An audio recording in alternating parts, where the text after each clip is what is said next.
Tu connais cette sensation quand quelqu'un dit quelque chose qui gâche ta journée entière? Et si je te disais que cette sensation ne dure que 90 secondes, à moins que tu ne la nourrisses? Voici la vérité. La colère est un choix. Sur le plan neurologique, les substances chimiques du stress qui créent la colère sont naturellement éliminées de ton système en exactement 90 secondes. Mais nous entretenons cette colère en rejouant l'histoire, en répétant mentalement notre réplique. C'est comme avoir une alarme incendie qui se déclenche parce que tu as brûlé du pain, mais au lieu d'ouvrir une fenêtre, tu continues à en griller. La prochaine fois que quelqu'un te coupe la route dans les embouteillages, observe ce qui se passe. Ton corps est inondé d'hormones de stress. C'est ça, les 90 secondes. Mais ensuite, tu commences à te raconter une histoire, quel idiot, et soudain, tu es encore en colère 20 minutes plus tard. Quand tu comprends cette règle des 90 secondes, tu réalises que tu as un point de choix. Tu peux laisser les substances chimiques s'éliminer naturellement ou tu peux attiser le feu. Tout le monde connaît quelqu'un qui reste calme, peu importe ce qui arrive. Ces personnes ne sont pas des surhommes, elles savent simplement quelque chose que tu vas apprendre. Chapitre 1. Le mythe du bouton poussoir. Ils savent vraiment comment appuyer sur mes boutons. On dit ça comme si on était des télécommandes sans défense, mais personne ne peut appuyer sur des boutons que tu ne lui as pas donnés.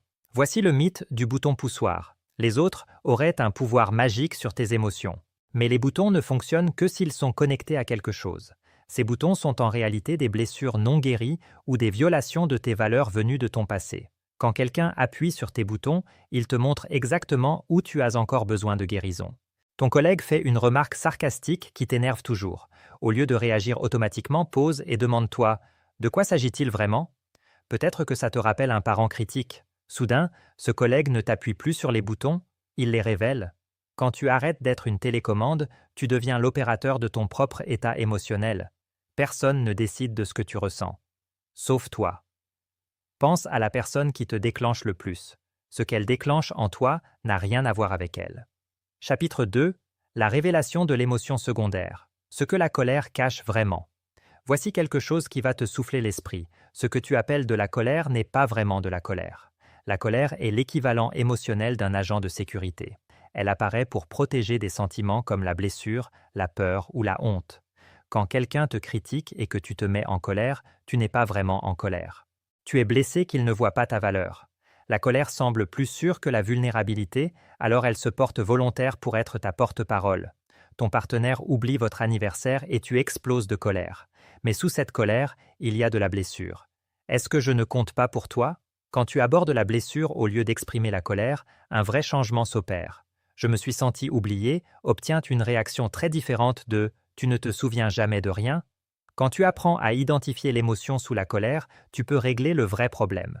La vulnérabilité guérit. La colère ne fait que créer plus de distance. Réfléchis à ta dernière grosse crise de colère. Quelle émotion vulnérable se cachait derrière? Chapitre 3. La découverte du point de choix. Ton super-pouvoir entre le déclencheur et la réaction.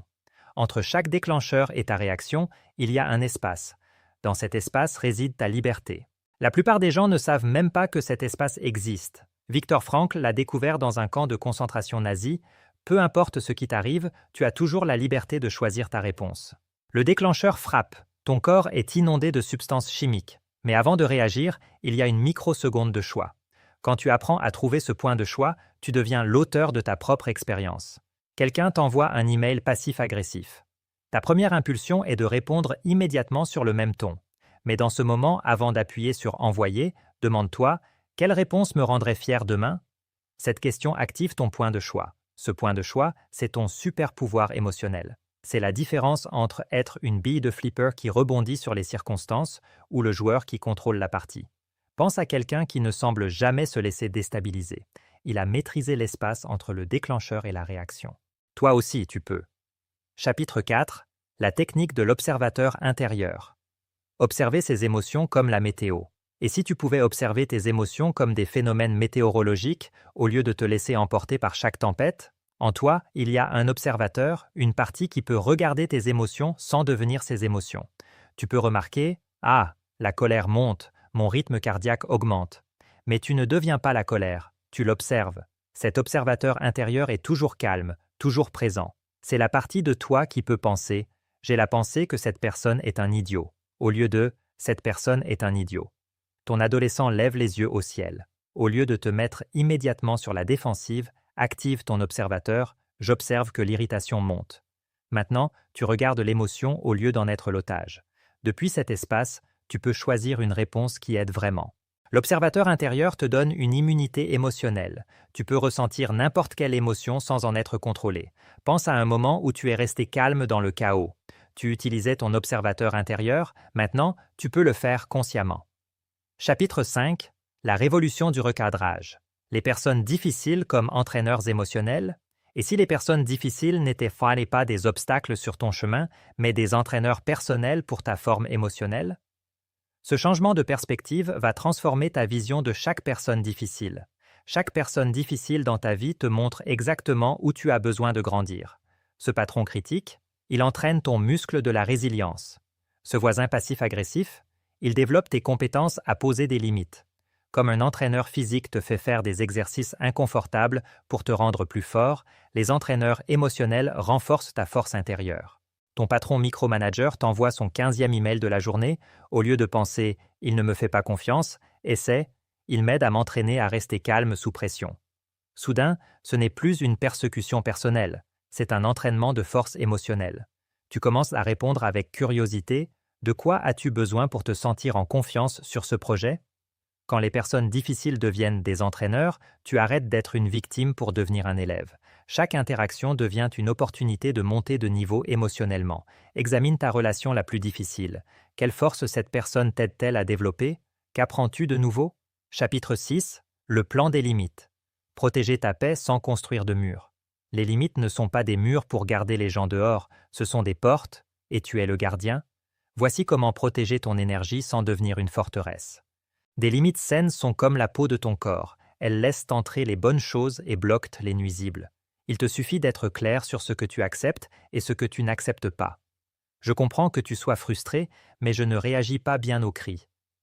On peut en parler quand tu seras plus calme? Ce n'est pas agressif, c'est affirmé. Ton ami se plaint constamment, mais ne veut jamais de solution. Au lieu de t'énerver, pose une limite.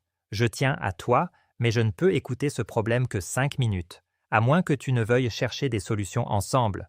Tu protèges ton énergie émotionnelle tout en restant soutenant.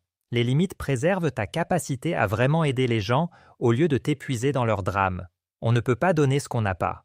Identifie quelqu'un qui draine ton énergie. Quelle limite protégerait ta paix avec cette personne? Chapitre 7. Le protocole de la pause. La retraite stratégique versus la fuite. Il y a une différence entre une retraite stratégique et fuir. L'une te rend plus fort, l'autre plus faible. Voici comment savoir ce que tu fais. Parfois, la chose la plus puissante que tu puisses faire est de te retirer temporairement d'une situation déclenchante. Ce n'est pas de la faiblesse, c'est de la sagesse. Tu donnes à ton système nerveux le temps de se réinitialiser et à ton cortex préfrontal le temps de revenir en ligne. J'ai besoin de faire une pause dans cette conversation. Reprenons-la quand je pourrai répondre de manière réfléchie et non réactive. Tu n'abandonnes pas la situation. Tu l'abordes plus habilement, ton conjoint aborde un sujet sensible juste quand tu es stressé par le travail. Au lieu de t'énerver ou de te fermer, dis « Cette conversation est importante pour moi, mais je ne suis pas dans le bon état d'esprit maintenant. On peut en parler après le dîner ?» Tu honores à la fois le sujet et ta capacité émotionnelle. Les pauses évitent des dégâts qui prennent des semaines à réparer. 5 minutes d'espace peuvent économiser des heures de conversation de réparation. On a tous dit des choses sous le coup de l'émotion qu'on a regretté plus tard. Les pauses évitent ces moments. Tout le monde a besoin de pauses parfois. L'approche mature, c'est d'en demander au lieu de simplement les prendre. Rappelle-toi une conversation qui a mal tourné parce que tu étais déjà submergé. Une pause aurait pu tout changer. Chapitre 8. La méthode de la carte des déclencheurs. Connaître tes mines émotionnelles. Tu ne marcherais pas dans un champ de mines les yeux bandés. Alors pourquoi naviguer dans tes relations sans connaître tes déclencheurs émotionnels? Voici comment cartographier tes mines terrestres. Tes déclencheurs ne sont pas aléatoires. Ils suivent des schémas. Les personnes qui te rappellent un parent critique, les situations qui font écho à des rejets passés, les mots qui touchent de vieilles blessures. Quand tu cartographies ces schémas, tu arrêtes d'être surpris par tes réactions. Ah, le ton de cette personne me rappelle mon ex-patron qui ne faisait jamais confiance à mon jugement. Pas étonnant que je me sente sur la défensive. Le savoir, c'est le pouvoir. Quand tu vois la mine, tu peux la contourner au lieu de marcher dessus. Tiens un journal des déclencheurs pendant une semaine. Chaque fois que tu es déclenché, note qui était impliqué, Qu'a-t-il fait ou dit précisément? À quoi cela t'a-t-il rappelé? Tu vas commencer à voir des schémas. Je suis toujours déclenché par les figures d'autorité impatientes. Ou le sarcasme me met toujours hors de moi parce que mon frère l'utilisait pour me blesser. Quand tu connais tes déclencheurs, tu peux te préparer. La préparation transforme la réaction en réponse. Tu deviens proactif au lieu de réactif. Tout le monde a des déclencheurs émotionnels. La plupart des gens ne les comprennent simplement pas. Comprendre les tiens, c'est l'intelligence émotionnelle en action.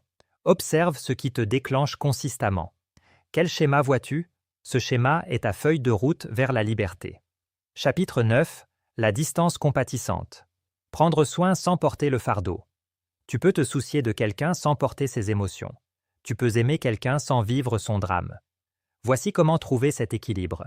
La distance compatissante, c'est maintenir des limites émotionnelles tout en gardant le cœur ouvert. Tu peux témoigner de la souffrance de quelqu'un sans l'absorber. Je vois que tu traverses un moment difficile et je tiens à toi. Comment puis-je te soutenir sans prendre ton stress sur mes épaules? C'est comme être un maître nageur. Tu lui lances une bouée, mais tu ne sautes pas dans l'eau pour te noyer avec lui. Ton ami traverse un divorce difficile et t'appelle tous les jours pour se plaindre. Au lieu d'absorber sa colère et sa douleur, dis « Je veux te soutenir dans cette épreuve ». Réservons 2 fois par semaine un moment pour en parler vraiment et les autres jours, concentrons-nous sur des activités positives ensemble. Tu es soutenant sans être consumé, la distance compatissante préserve ta capacité à vraiment aider sur le long terme. Un aidant épuisé n'aide personne. Tout le monde connaît quelqu'un qui porte tous les problèmes des autres. Ce n'est ni durable ni vraiment utile. Pense à quelqu'un dont le drame a tendance à te consumer. Comment pourrais-tu te soucier sans porter son fardeau? Chapitre 10. Le stoppeur d'histoire. Se libérer des récits mentaux. Tu ne vis pas la réalité. Tu vis ton histoire sur la réalité. Change l'histoire. Change ton expérience émotionnelle, voici comment devenir l'éditeur de ton récit intérieur. Chaque fois que quelqu'un te déclenche, ton esprit crée une histoire, ils ne me respectent pas. Ils essaient de me contrôler, mais ce sont des interprétations, pas des faits. Et si leur ton sec signifiait qu'ils sont stressés et non qu'ils ne t'aiment pas, l'histoire que tu te racontes détermine ton expérience émotionnelle, ton patron te donne un feedback dans un email sec, histoire numéro 1, il déteste mon travail et veut me virer. Résultat, anxiété et défensive. Histoire niveau 2, il est occupé et veut m'aider à m'améliorer rapidement. Résultat, curiosité et gratitude. Même email. Histoire différente. Expérience émotionnelle totalement différente. Quand tu deviens conscient de tes histoires, tu arrêtes d'être une victime de tes interprétations. Tu deviens le créateur conscient de ton expérience. Réfléchis à une récente frustration. Quelle histoire t'es-tu racontée? Quelle autre histoire aurais-tu pu te raconter? Épilogue. La pratique qui transforme. Le savoir sans la pratique n'est que du divertissement. Voici comment transformer ces insights en nouvelles réactions automatiques. C'est là que la transformation devient ta nouvelle normale. L'intégration se fait par la pratique constante, pas par la perfection. Commence par une seule technique et utilise-la pendant une semaine. Quand quelqu'un te déclenche, souviens-toi de la règle des 90 secondes. Quand tu te sens réactif, trouve ton point de choix. Chaque fois que tu choisis une nouvelle réponse, tu reprogrammes ton cerveau. Pour la semaine prochaine, choisis une seule technique, peut-être l'observateur intérieur. Chaque fois que tu te sens déclenché, dis simplement « J'observe que l'émotion monte ». C'est tout. D'ici la semaine 2, cela commencera à devenir automatique. De petits changements constants créent des transformations massives avec le temps. La personne qui ne se laisse jamais déstabiliser par qui que ce soit n'est pas née différente. Elle a simplement pratiqué ses compétences jusqu'à ce qu'elles deviennent automatiques. Toi aussi, tu peux. Tout le monde admire les personnes qui maîtrisent leurs émotions. Maintenant, tu as la feuille de route pour en devenir une. Imagine qui tu seras quand les personnes difficiles n'auront plus de pouvoir sur ta paix. Cette personne t'attend.